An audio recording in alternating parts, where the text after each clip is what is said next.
Welcome back to The Deep Dive, where we take a complex stack of sources and pull out the knowledge nuggets you actually need to be well-informed. Today, we are looking at something really interesting. It's a quiet but incredibly consequential shift unfolding across the Eastern Caribbean. We're talking about a region you probably associate with pristine beaches, maybe tourism, but it's suddenly finding itself right at the center of a profound global geopolitical challenge. It really is. And I think shift is the right word, but it's also a regional stress test, a huge one. What we're seeing here is a classic high-stakes case study. It's about how these massive global pressures, in this case, the sustained humanitarian challenge of refugee and migrant movement, how they cascade down. And they don't just cascade, they directly test the diplomatic capacity, the internal security institutions, and, ultimately the national sovereignty of these small island developing states, or SIDs. Right. And our sources for this deep dive detail a new U.S. refugee recalibration strategy. It's this quiet global diplomatic push. And the responses from two key Caribbean nations were just fascinatingly different. We're talking about Dominica and Antigua. So the core mission for us today is to really get inside that internal conflict. How did these small nations even begin to balance maintaining absolute national sovereignty, ensuring rock-solid internal security, and then navigating the often non-negotiable demands of humanitarian diplomacy when you're dealing with a superpower like the United States? And that tension is just... It's absolutely palpable in the source material. You can feel it. We see almost immediately two fundamentally distinct diplomatic approaches. And they're adopted even while both countries are facing the exact same underlying pressure from Washington to, share responsibility for globally displaced persons. And that divergence, that's what sets the stage for what our sources are calling a regional test of trust. The outcome here won't just impact their relationship with the U.S., but it could seriously affect their internal political stability. Okay, let's unpack this. A global refugee dilemma is now testing the absolute limits of transparency and trust in the Caribbean. For you, the listener, we need to understand not just the fact that, these nations agreed to something. We have to get into the critical, deep, legal, and political nuances that underpin their decisions. We really need to go beyond the press release here. Indeed. And it's so important to do that because when you're examining the geopolitical choices of small island states, every single decision they make about external relations carries this outsized domestic political weight. The scale is everything. Outsized is the perfect word for it. It is. Accepting 10 refugees, as we'll discuss, is not the same as the U.S. accepting 10,000. The sheer visibility, the demand on already limited resources, and the unique security risk-reward analysis is entirely different for them. It's a different world. Okay, so let's dive right in. Let's start with the first case. The nation that has confirmed a formal working pathway, Dominica. This move represents a very clear state-level diplomatic commitment. It feels like a calculated form of pragmatism in the face of U.S. expectations. It does, and that word formality is what really sets Dominica's approach apart. The confirmation didn't come from some anonymous source. It came directly from Prime Minister Skerrit on Monday. He detailed that Dominica has formally entered into a specific agreement with the United States regarding the transfer of refugees. So this isn't, a discussion framework or an idea they're floating. It is a confirmed state-level mechanism for cooperation. It's operational. And it is absolutely essential to clarify who is involved here, because the specific legal terminology is critical. If you don't get this part right, you misunderstand the entire security calculation. We are emphatically not talking about new asylum seekers arriving by boat on Dominican shores or undocumented migrants from somewhere else in the region. That's a completely different issue. Absolutely not. The sources are incredibly precise on this point. This is about third country refugees. That's a very specific and, importantly, an already processed category of human being.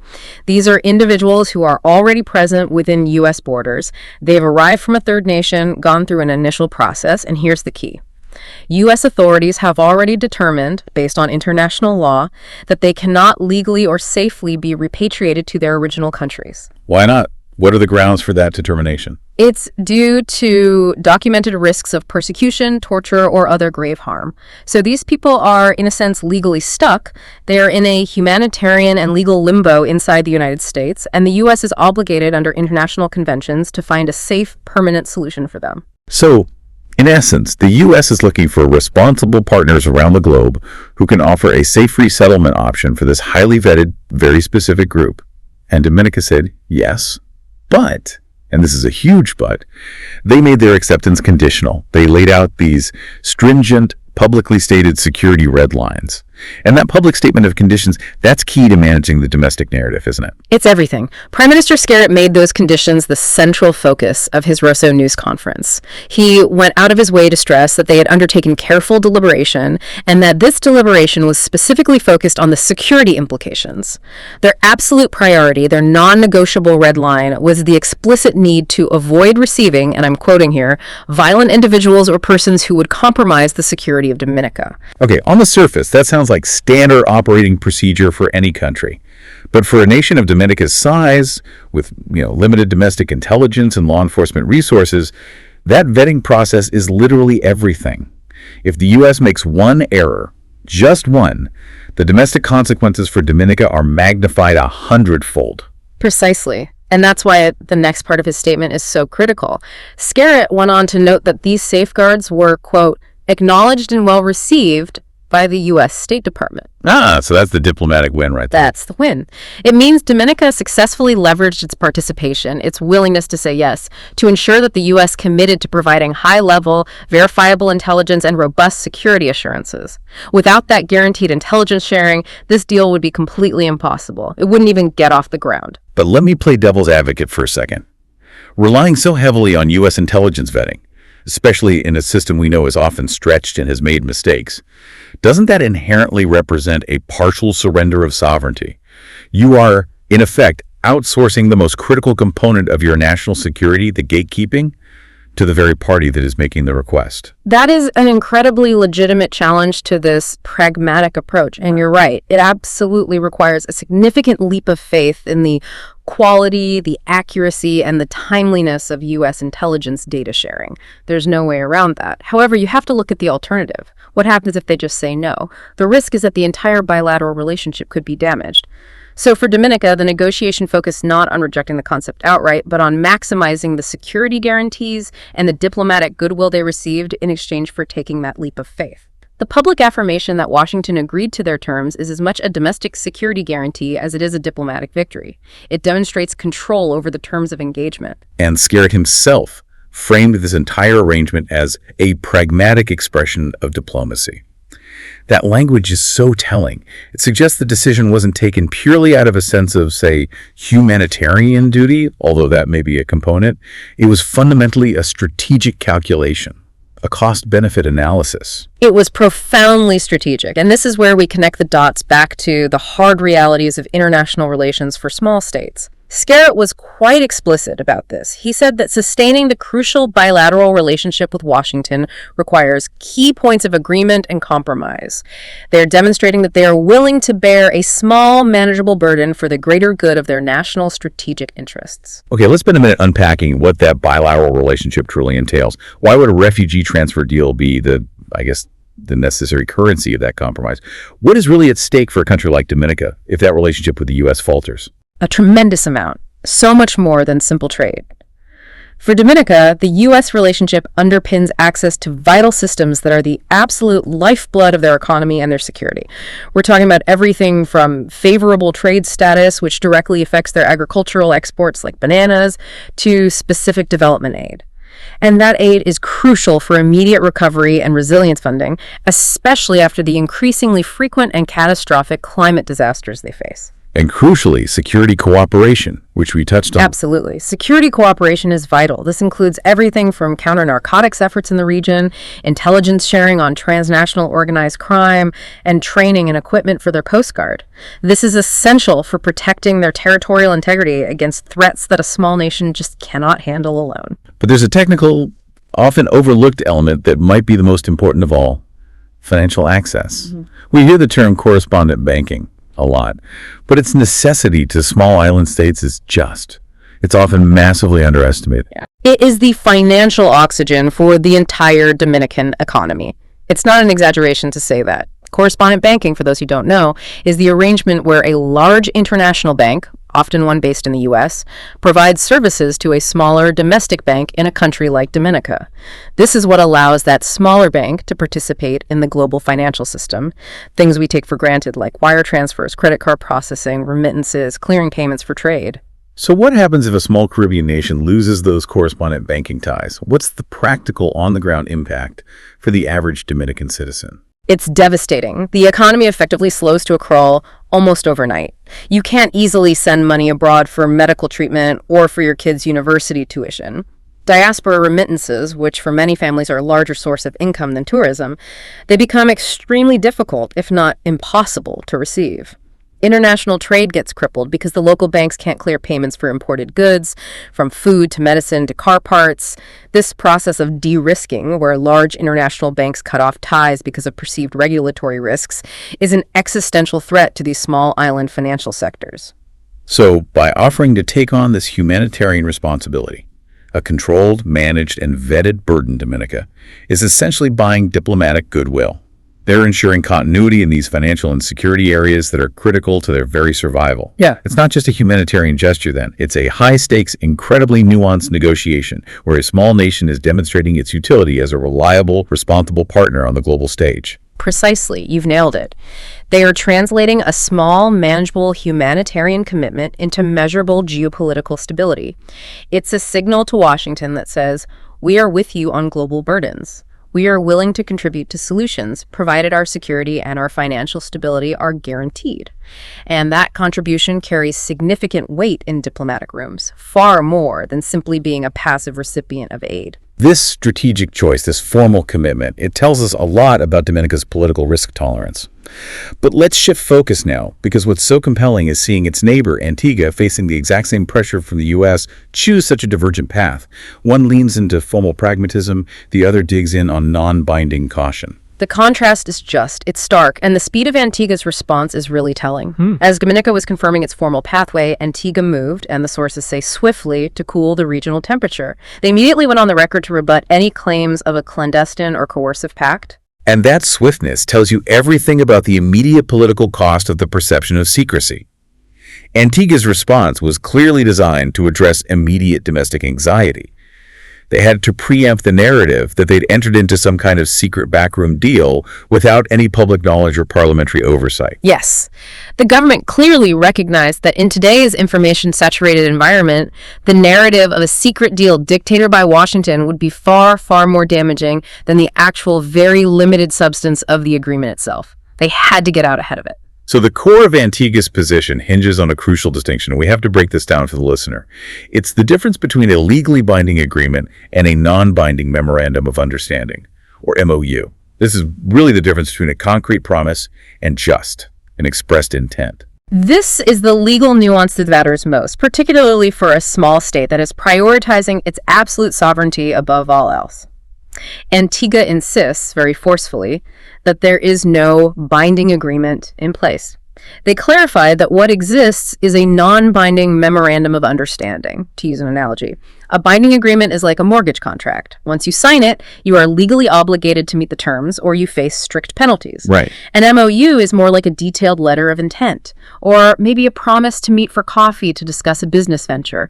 It outlines the potential terms, it shows goodwill, but it doesn't legally force either party to actually proceed. So while Dominica made a formal, specific commitment, a working pathway that is now in place, Antigua is effectively saying, look, we are engaging in the global conversation about responsibility sharing, but we have explicitly avoided locking ourselves into any fixed, enforceable legal obligation. That is the essential takeaway. That's the entire strategy. The MOU, they argue, is simply one of many that Washington has proposed globally as the U.S. seeks partners.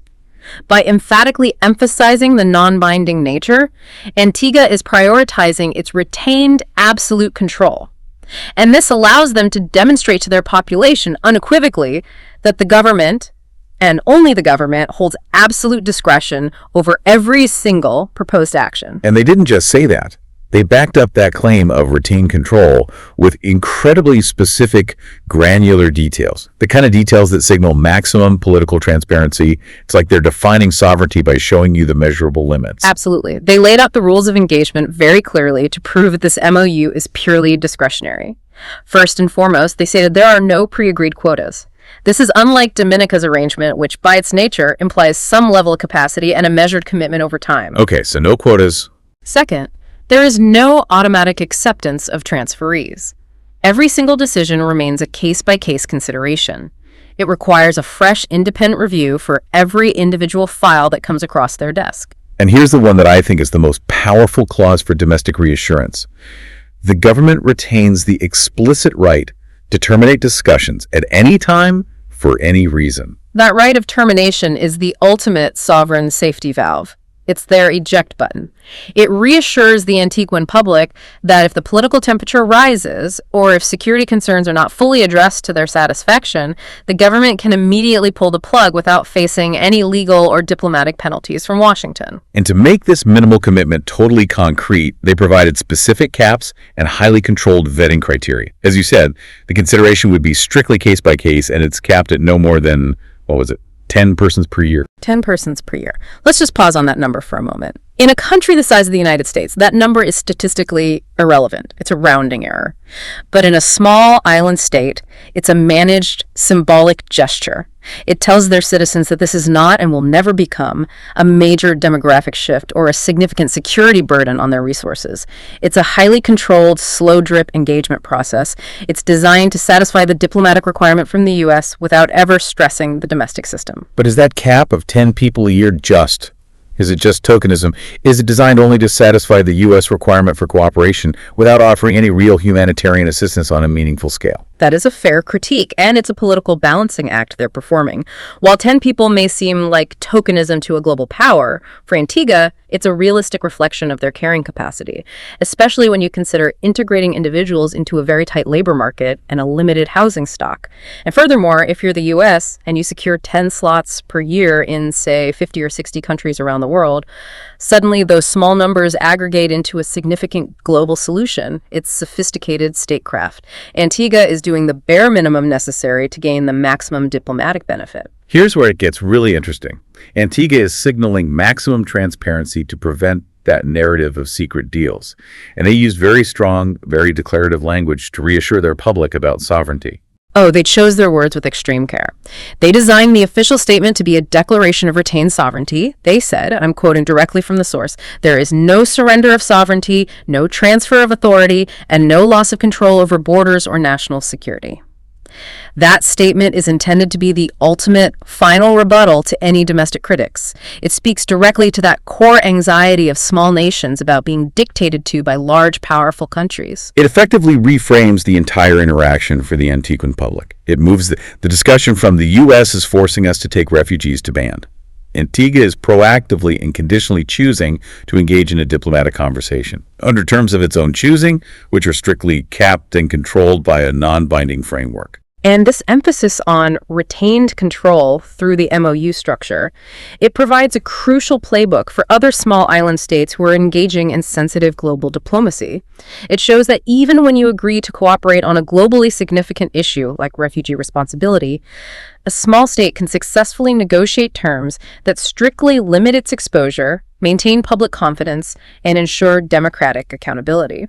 Okay, now let's talk about something that both nations, despite their very different approaches, are extremely keen on emphasizing. And that's drawing a bright, clear line between refugees and deportees. This distinction is not just important, it is politically, legally, and socially existential for these Caribbean governments. For these nations, the issue of forced repatriation, particularly the mass deportations from the U.S. of individuals who have criminal records or have lost their legal status, that has been a source of significant strain and internal security challenges for decades. Why does that word, deportee, carry such a negative political weight in the Caribbean? Especially when you contrast it with the third country refugee category we've been talking about. I can see how the average person would hear transfer of people from the U.S. and immediately think of deportees, which is a huge political hot button. Because that is the immediate domestic political fear. The fear is that signing any agreement related to the U.S. and migration will inadvertently open the floodgates to unwanted deportees. You have to understand, when the U.S. deports a citizen back to a Caribbean island, that individual has often been away for decades. They might have left as a child, they have no social ties, no family support network, no resources left in the island nation. And they may arrive with a criminal history that was acquired entirely abroad. Their arrival puts instant severe strain on local law enforcement, on housing, and crucially on social services that are already operating at or beyond capacity. Right, the sources highlight that the region is already stretched. You've got climate shocks, fragile labor markets, housing pressures. Suddenly, introducing a group of individuals who may pose security risks or require immediate, extensive state support is it's politically volatile. Exactly. The local law enforcement and intelligence agencies simply do not have the resources to handle the integration and monitoring of potentially hundreds of individuals with foreign criminal histories. It's a massive burden. This is why Antigua was incredibly explicit in its refusal on this front. They stated they are not agreeing to accept deportees, nor, and this phrasing is key, to serve as a repository for individuals rejected elsewhere. That phrasing, repository for individuals rejected elsewhere, that is a powerful political move. It directly addresses this historical grievance over previous U.S. deportation policies. It's pushing back. It clearly states their non-negotiable principle, it says. This current cooperation is a humanitarian solution for highly vetted, lawfully screened individuals.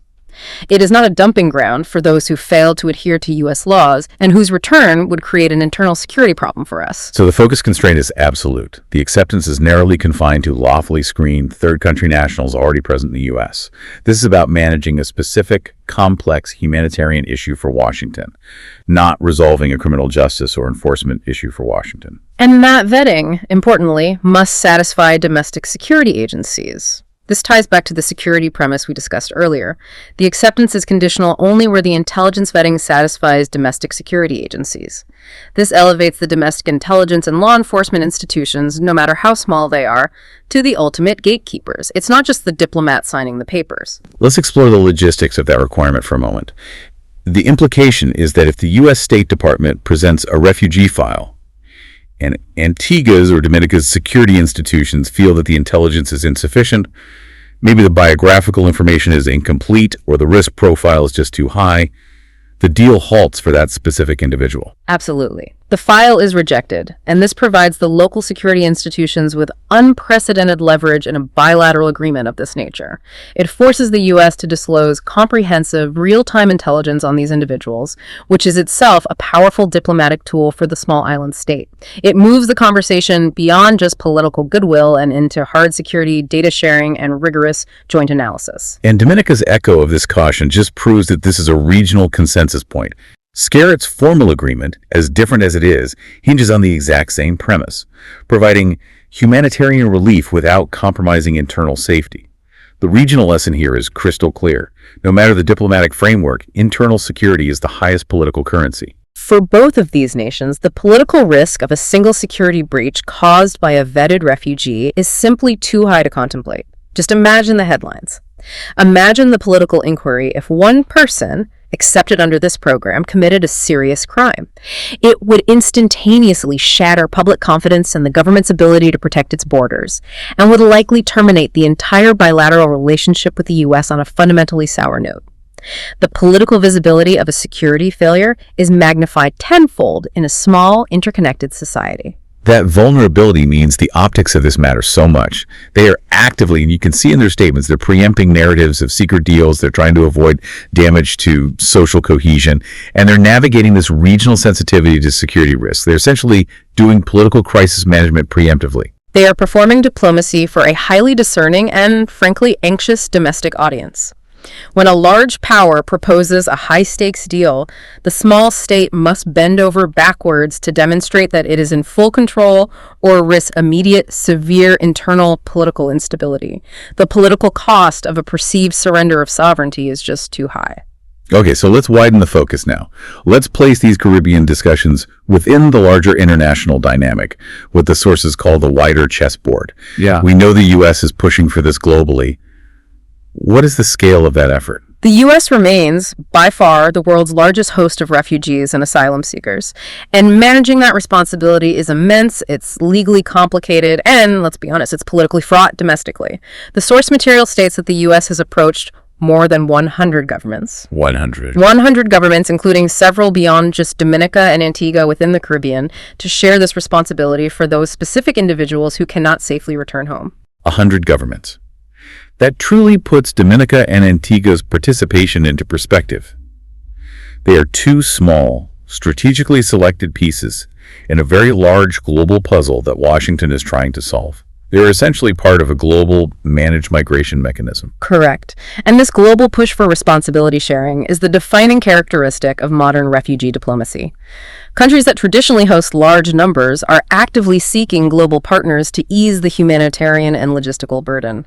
They recognize that these crises are transnational and require a collective effort. But this global effort meets that deep regional anxiety in the Caribbean. We mentioned the existing pressures, climate shocks, housing shortages, fragile labor markets. The structural vulnerability of these small island states makes every single decision feel consequential. I mean, consider the reality on the ground. When a climate shock hits, a major hurricane or a multi-year drought, it instantly exacerbates existing housing scarcity and unemployment. So introducing even small numbers of new residents who, while screened, will still require housing, access to services, and social integration becomes an acutely sensitive political topic. Even just 10 people requiring housing could drastically impact the local real estate market or strain a single small regional hospital. They are, as the sources say, acutely sensitive to decisions that could strain their security institutions or alter their existing social cohesion. They are constantly measuring the potential domestic instability against the potential diplomatic gain. And this brings us to the most nuanced and I would argue the most strategically insightful part of the sources. And that's the reminder that refugee diplomacy rarely, if ever, exists in a vacuum. It's almost always part of a larger diplomatic package deal. This is the wider chessboard concept in action. Antigua explicitly noted that its engagement on refugee matters occurs alongside discussions with Washington on several other critical non-refugee issues, namely visa issuance protocols, biometric standards, and international identity assurance. This is where the commercial and diplomatic interests they intertwine completely. It means the refugee conversation is happening in the same room, or at the very least, in the same diplomatic channel, as talks about making it easier, safer, and faster for Antiguan citizens to get visas, or for the nation to meet stricter U.S. border entry standards for trade and travel. But wait, how does cooperating on refugees help Antiguan citizens get better visa privileges? That sounds like the very definition of a quid pro quo, even if it's unspoken. It is the unspoken diplomatic calculus that underpins nearly all major bilateral relationships. It's how the world works. For Caribbean capitals, cooperation on refugee issues is not just a humanitarian or security act. It often intersects directly with negotiations on travel and crucial economic access. Ensuring easy, reliable travel access to the U.S. is vital for their tourism industry, for the massive diaspora remittances that flow back home, and for the ease of conducting international trade. It is the absolute lifeblood of these economies. Let's put a finer point on the economic stakes of visa diplomacy. How does a favorable visa regime translate into tangible dollars for a small island nation? Well, think about the tourism sector. A smooth, predictable visa process for Antiguan nationals who need to travel to the U.S. for connecting flights or business, and vice versa, it means smoother commercial activity. But more importantly, if Washington can offer favorable travel status, for example, easing visa restrictions or maybe even introducing a visa waiver program down the line, that is a massive political and economic gain. A visa waiver can accelerate tourism by millions of dollars overnight, making the political cost of cooperating on a limited refugee program seem negligible by comparison. So, by showing goodwill on the refugee front, Dominica with its formal pathway and Antigua with its controlled MOU, they're potentially greasing the wheels for their citizens to enjoy better travel privileges or for their governments to receive better technology sharing on border security, like advanced biometric equipment. That's the strategic calculation. By participating in this humanitarian framework, they reinforce their image as partners committed to global stability and high security standards. And that image directly benefits their citizens' ability to travel and their financial sector's ability to maintain those crucial correspondent banking relationships. The diplomatic benefit is a stable environment for commerce. What's fascinating here is the willingness of these small states to engage in one of the highest levels of global diplomacy, knowing the risks of viral misinformation at home, but also understanding the absolute necessity of managing their bilateral ties with the most powerful nation in their hemisphere. And that's why Antigua's call for accuracy, transparency, and public confidence is so important. They are trying desperately to preempt that narrative of quid pro quo arrangements tied to visas or trade. They want the public to see this cooperation as a sovereign, strategic decision, not as a transaction forced upon them under duress. But, as we've noted, the sources themselves highlight that intersection. So the connection, while it might be denied in the public narrative, is clearly part of the overall diplomatic calculus that these leaders have to consider. It is unavoidable. Diplomacy doesn't happen in separate, neat silos. When a U.S. delegation visits a Caribbean capital, they are talking about counter-narcotics, refugees, and visa policies, all within the context of the overall health of the bilateral relationship. The critical challenge for the Caribbean leaders is convincing their own citizens that while they're gaining these diplomatic benefits, the refugee decision itself was made responsibly and securely, and not merely as a payment for a favor. The political visibility of this entire endeavor is just enormous. Even if the numbers are tiny, the risk as a diplomatic misstep is huge. And that's what makes this a profound test of trust. The citizens must trust their governments to perform the vetting effectively, and the governments must trust the U.S. to honor its security assurances and follow through on the broader diplomatic quid pro quo, whether that's correspondent banking stability or future travel improvements. The cost of a breakdown in that trust could be crippling for the government involved. So what does this all mean? Where does this leave us? We've seen a clear precedent in motion. On one hand, you have Dominica leading with a formal agreement, a pragmatic, high-level diplomatic commitment, but one that's anchored by these explicit security demands. And on the other hand, you have Antigua cautiously framing its engagement as a non-binding, highly limited MOU, prioritizing absolute discretion and maximum public transparency. The contrast between those two approaches provides a real-time template for other Caribbean nations that Washington may approach next. The choice is between the proactive, pragmatic commitment that Dominica has championed, or the limited, strictly controlled engagement that Antigua has prioritized. Both approaches are defensible, but they reflect fundamentally different tolerances for political and security risk, and importantly, different strategies for managing domestic public opinion. And the core conflict, the future of this entire process, it really seems to hinge on whether transparency can keep pace with diplomacy, and whether the citizens will ultimately accept their island's new role on the front line of a global refugee dilemma. That test of public trust is paramount. These islands rely so heavily on tourism, on foreign investment, on social stability. If the public perceives that their governments are being manipulated or that their internal security is being compromised for external gain, the political fallout could be severe. And it doesn't matter how small the numbers involved in the transfer actually are. Right. Let's just reinforce that powerful observation from the sources one more time, that even small numbers can carry outsized political weight when the stakes involve sovereignty and public trust. That outsized political weight is a direct function of the geopolitical pressure cooker that they inhabit. In the U.S., 10 people are statistically irrelevant in a city like New York. They just disappear into the noise. But in a small island nation, introducing 10 new individuals who require state support, integration, and security clearance, even if they're highly vetted, is a tangible change that citizens observe very closely. It strains the resources of the community, the health clinics, the schools, the police force. The political visibility is it's magnified exponentially. This entire deep dive really shows that the Caribbean is not just a passive recipient of global geopolitical forces. It's an active, if cautious, participant, leveraging its strategic positioning to secure its broader economic and security interests. It's a demonstration of some very sophisticated statecraft.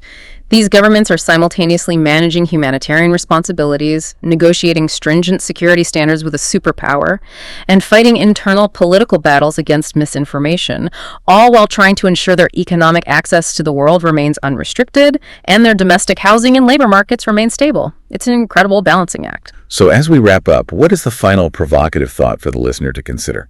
We've detailed how the sources highlight this explicit link between humanitarian cooperation and essential diplomatic access, things like visa policies, biometrics, and economic agreements.